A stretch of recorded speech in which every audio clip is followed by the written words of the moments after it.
Shalom, selamat pagi adik-adik. Senang sekali kita bisa bertemu kembali untuk belajar firman Tuhan. Sebelumnya kakak mau mengucapkan selamat tahun baru 2022. Dan kakak percaya ada rencana Tuhan yang indah buat kita semua, buat aku dan buat adik-adik semua yang sudah Tuhan siapkan di tahun 2022 ini. Tetap bergantung sama Tuhan, tidak perlu khawatir, dan banyak berdoa dan cari Tuhan melalui pembacaan firman Tuhan. Maka aku percaya adik-adik semua pasti akan diberkati Tuhan di tahun 2022 ini. Adik-adik, sebelum kita memulai pelajaran hari ini, mari kita lipat tangan, kita akan berdoa dulu ya. Bapa kami yang di surga, terima kasih Tuhan untuk kebaikan-Mu sepanjang tahun 2021. Kami mengucap syukur untuk tahun yang baru. Tahun 2022 kami yakin bahwa Tuhan terus menolong kami, menyertai kami, dan terus mengasihi kami. Kami percaya kekuatan Tuhan ada pada kami semua. Terima kasih Bapa, pada pagi hari ini kami mau menyambut firman Tuhan, dan kami mau memuji Tuhan. Biarlah ajarlah kami Bapa supaya kami boleh mendengarkan firman Tuhan dengan baik. Ajarlah kami untuk bisa mengerti apa yang disampaikan melalui firman-Mu. Terima kasih Tuhan, berkati seluruh acara sekolah minggu ini dari awal, pertengahan, hingga akhirnya, supaya nama Tuhan dipermuliakan dan kami boleh menerima berkat Tuhan. Di dalam nama Tuhan Yesus, kami mengucap syukur dan berdoa. Amin. Adik-adik, sebelum kita masuk firman Tuhan, kita akan memuji Tuhan dulu ya.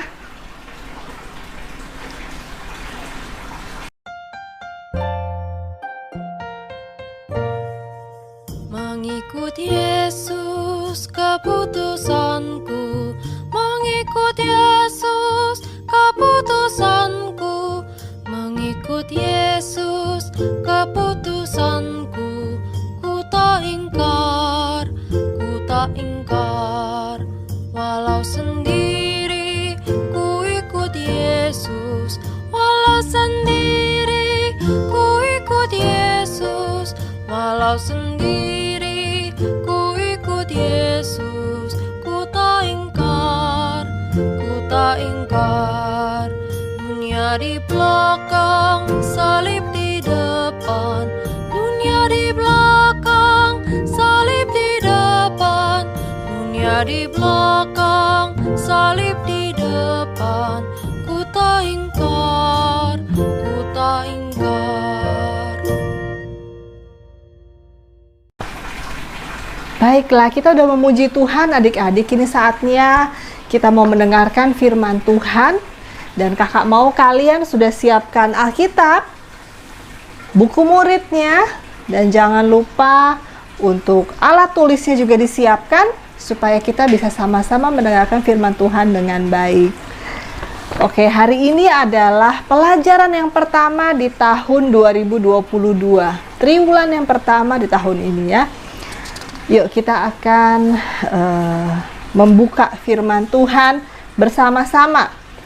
Hari ini pelajaran kita berjudul Murid yang Siap Menyangkal Diri. Murid yang siap menyangkal diri. Kita akan belajar bersama-sama ya. Sebelumnya kita buka juga firman Tuhan dari Matius 16 ayat 21 sampai dengan yang ke-28. Oke, kita akan buka bersama-sama, kita akan baca, dan kita akan sama-sama mengulas ya adik-adik ya, supaya kita punya pemahaman yang benar. Nah, kita mau bahas di ayat yang ke-21. Dikatakan di sini, di ayat yang 21, Tuhan Yesus mengatakan kepada murid-muridnya, dia mau menjelaskan ya, bahwa suatu saat dia akan menderita, disalibkan, dia akan mati di kayu salib, dan dia akan bangkit pada hari yang ketiga. Dia akan mati, dibunuh di kayu salib oleh orang-orang yang tidak suka sama Tuhan Yesus, orang-orang yang menentang Tuhan Yesus. Dan akhirnya Tuhan Yesus pun akan dibangkitkan pada hari yang ketiga. Hal itu dikatakan Tuhan Yesus kepada para muridnya, supaya para muridnya pun mengetahui dan bersiap menyiapkan diri mereka untuk mereka pun sama-sama menanggung penderitaan Tuhan Yesus. Ya, jadi Tuhan Yesus mau supaya murid-muridnya tahu dan mempersiapkan diri mereka untuk menanggung penderitaan Tuhan Yesus, untuk bersiap, untuk semakin dikuatkan, untuk semakin siap menghadapi semuanya, adik-adik. Nah, dikatakan di sini, ia harus pergi ke Yerusalem dan menanggung banyak penderitaan dari pihak tua-tua, imam-imam, kepala, dan ahli-ahli Taurat, lalu dibunuh dan dibangkitkan pada hari yang ketiga. Nah, di ayat yang ke-22, setelah Tuhan Yesus berkata demikian, bahwa dia akan mati di kayu salib, Petrus berkata dan menegur Tuhan Yesus di ayat yang ke-22. Kata Petrus, "Tuhan, kiranya Allah menjauhkan hal itu.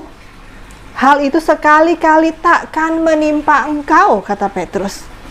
Nah, kemudian Tuhan Yesus, apa yang dikatakan Tuhan Yesus? Nah, sebelumnya kita mau bahas nih, kenapa sih Petrus bicara seperti ini? Pasti Petrus merasa takut, karena apabila Tuhan Yesus mati di kayu salib, bahaya itu pasti akan menimpa murid-muridnya. Petrus masih menawar ya sama Tuhan Yesus, kalau bisa nggak usah deh Tuhan, supaya semuanya itu nggak menimpa kami semua.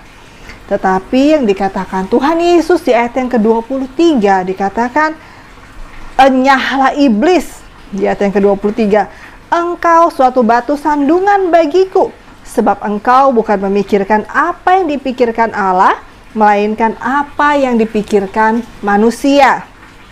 Kenapa Tuhan Yesus berkata demikian? Karena memang iblis mencoba menggagalkan agenda Tuhan. Sebenarnya Tuhan Yesus itu sudah diagendakan oleh Allah bahwa dia akan mati di kayu salib dan akhirnya menebus dosa-dosa kita semua. Dia harus menderita sedemikian rupa, walaupun dia tidak bersalah, dia tidak melakukan apapun yang salah, tetapi dia harus menderita dan akhirnya mati bagi kita semua. Tentunya iblis nggak suka agenda Tuhan ini terjadi dalam hidup Yesus dan akhirnya bisa menyelamatkan dosa kita semua. Oleh karena itu iblis coba menggagalkan itu melalui Petrus. Dikatakan, kalau bisa nggak usah Tuhan Yesus, supaya kita aman, supaya tidak terjadi sesuatu pun yang membahayakan kita. Tetapi Tuhan Allah, Tuhan Yesus begitu setia. Walaupun sesuatu yang tidak enak itu akan dia alami, adik-adik, dia akan mati di kayu salib.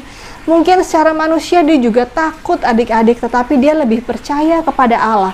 Dia setia kepada Allah, dia rela mengorbankan dirinya sampai mati di kayu salib demi pekerjaan Tuhan dinyatakan melalui Yesus dan akhirnya membawa keselamatan buat kita semua. Luar biasa Tuhan Yesus ya, makanya dia menghardik, "Enyahlah iblis, aku mau melakukan kehendak Bapakku, bukan kehendak manusia." Itu yang dikatakan Tuhan Yesus. Tuhan Yesus juga mau memberikan contoh kepada murid-muridnya bahwa kehendak Allah itu terlebih penting daripada kehendak kita sendiri, adik-adik ya. Patuh dan taat kepada Allah. Kemudian di ayat yang ke-24 dikatakan, "Setiap orang yang mau mengikut aku, ia harus menyangkal dirinya, memikul salibnya dan mengikut aku." Dikatakan di sini, setiap orang yang mengikut Tuhan Yesus, dia harus menyangkal dirinya. Nah, kita mau bahas adik-adik sesuai judul pelajaran kita hari ini, murid yang siap menyangkal diri. Kira-kira apa sih yang dikatakan arti kata menyangkal? Kenapa dikatakan setiap orang yang mau mengikut aku, kata Tuhan Yesus, dia harus menyangkal dirinya dan memikul salibnya dan mengikut aku. Nah, di sini dikatakan bahwa arti kata menyangkal diri adalah sikap melupakan kepentingan diri sendiri, menempatkan kehendak Tuhan di atas kehendak diri sendiri, memilih untuk taat kepada firman Tuhan daripada menuruti keinginan dan kepentingan pribadi. Itu arti menyangkal diri.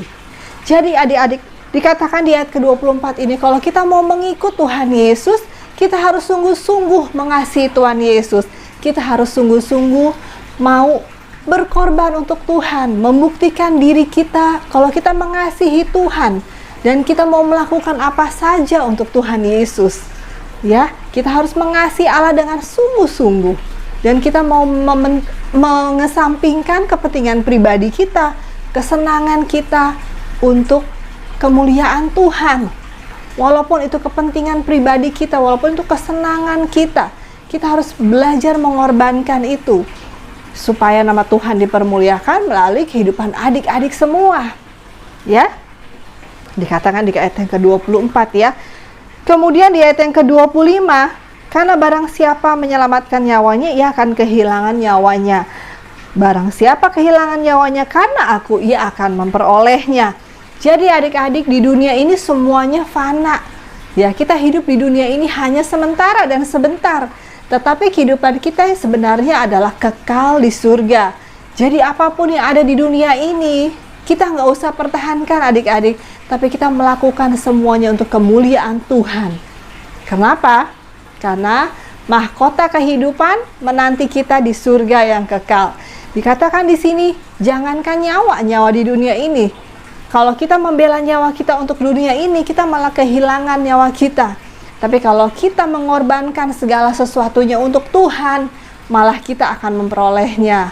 Kalaupun sekalipun kita kehilangan nyawa kita karena Tuhan, justru kita akan memperoleh kehidupan yang kekal di surga bersama Tuhan Yesus, adik-adik. Ya. Nah, di ayat yang ke-27, sebab anak manusia akan datang dalam kemuliaan Bapanya diiringi malaikat-malaikatnya. Pada waktu itu ia akan membalas setiap orang menurut perbuatannya. Juga di ayat yang ke-28 disampaikan bahwa ada reward, ada upah yang akan kita terima adik-adik. Apabila kita sungguh-sungguh mengasihi Tuhan, apabila kita benar-benar mengorbankan diri kita buat Tuhan, sungguh-sungguh mengasihi Dia, taat akan firman Tuhan, walaupun kita harus mengorbankan kepentingan pribadi kita, pasti ada hadiah dari Tuhan. Pasti ada suatu reward yang Tuhan siapkan bagi kita semua adik-adik. Yang pasti adalah ada mahkota kehidupan yang Tuhan siapkan bagi kita di surga. Mahkota kehidupan yang tidak akan pernah bisa hilang, yang kita terima lebih dari apapun juga, kemuliaan daripada Tuhan, dan pastinya itu bersifat kekal adik-adik. Tetapi segala sesuatu yang di dunia ini bersifat fana, cuma sebentar aja kemudian hilang. Tetapi apabila kita berbuat sesuatu untuk Tuhan, maka upahnya adalah kekekalan, mahkota kehidupan adik-adik. Oke, nah sebelumnya kakak mau menyampaikan satu kesaksian kecil ya adik-adik ya, supaya adik-adik mengerti apa sih artinya menyangkal diri ya, yang artinya mengesampingkan kepentingan pribadi kita untuk Tuhan Yesus. Nah, ada satu kesaksian nih adik-adik ya. Ada seorang hamba Tuhan wanita, dia berasal dari keluarga non-Kristen ya, dia berasal agama seberang. Nah, suatu saat dia mengalami sakit yang benar-benar parah, tapi tiba-tiba dengan suatu cara Tuhan, ada teman yang menginjili dia dan dia akhirnya disembuhkan. Dia disembuhkan dan akhirnya dia merasa bahwa yang menyembuhkan dia adalah Tuhan Yesus, dan dia akhirnya menerima Tuhan Yesus sebagai Tuhan dan Juru Selamat pribadinya. Nah, karena wanita ini, si ibu ini berasal dari agama seberang dan keluarganya seluruhnya adalah dari agama seberang. Ketika dia menyatakan dirinya menerima Tuhan Yesus, kira-kira respon keluarganya apa adik-adik? Apakah mama papanya senang? Kakak adiknya senang? Tentu tidak adik-adik. Mereka sangat marah sampai akhirnya wanita ini diusir dari rumah dan mereka tidak mau menerima dia sebagai keluarga lagi. Nah, sedih tentunya si ibu ini, tetapi respon daripada hatinya, dia mengatakan bahwa dia membela Tuhan Yesus. Karena dia tahu siapa yang dia bela adik-adik. Dia rela meninggalkan keluarganya. Walaupun dia sedih, walaupun dia menangis, tapi dia lebih membela imannya kepada Tuhan Yesus. Dia percaya bahwa suatu saat Tuhan Yesus pun akan menyelamatkan keluarganya. Dan ternyata adik-adik, suatu saat papa daripada ibu ini sakit keras. Dia mendengar dari saudaranya bahwa bapaknya ini sakit parah. Dia datang ke rumahnya dengan penuh keberanian, walaupun dia takut diusir adik-adik, dia tetap datang. Dan dia jamah papanya, dia berdoa untuk papanya. Dengan imannya kepada Tuhan Yesus, dia berdoa, dia mengatakan papa akan sembuh karena Tuhan Yesus akan menyembuhkan papa. Dan setelah itu dia peluk papanya, dia bilang sama saudara-saudaranya, dia mengasihi saudara-saudaranya dengan kasih Tuhan Yesus. Kemudian karena kebaikan Tuhan Yesus adik-adik, papanya disembuhkan. Dan seluruh keluarganya menerima Tuhan Yesus. Luar biasa adik-adik ya, itu adalah kesaksian yang luar biasa. Sehingga ibu ini diselamatkan Tuhan Yesus dan seluruh keluarganya juga diselamatkan. Nah, dia membela sesuatu yang kekal. Walaupun kepentingan pribadinya dia kesampingkan, dia sedih harus meninggalkan keluarganya, kesenangannya, kebiasaannya, mungkin dosa-dosa yang lama. Dia mengikut Tuhan Yesus, dia harus tinggalkan semua itu. Tetapi dia menerima semuanya kembali, keluarganya diselamatkan, dan akhirnya dia menerima berkat Tuhan, dan yang pasti keselamatan dia terima untuk dia sendiri dan keluarganya. Puji Tuhan ya adik-adik ya. Oke, kita sampai pada ayat hafalan hari ini, Matius 16 ayat yang ke-24. Yuk kita mau baca sama-sama ya. Lalu Yesus berkata kepada murid-muridnya, setiap orang yang mau mengikut aku, ia harus menyangkal dirinya, memikul salibnya, dan mengikut aku. Matius 16 ayat yang ke-24. Adik-adik, firman Tuhan ini sangat penting sekali. Biarlah adik-adik bisa menghafalnya dan selalu mengingatnya, merenungkan firman Tuhan bahwa sangat penting buat kita semua, buat kakak dan adik-adik.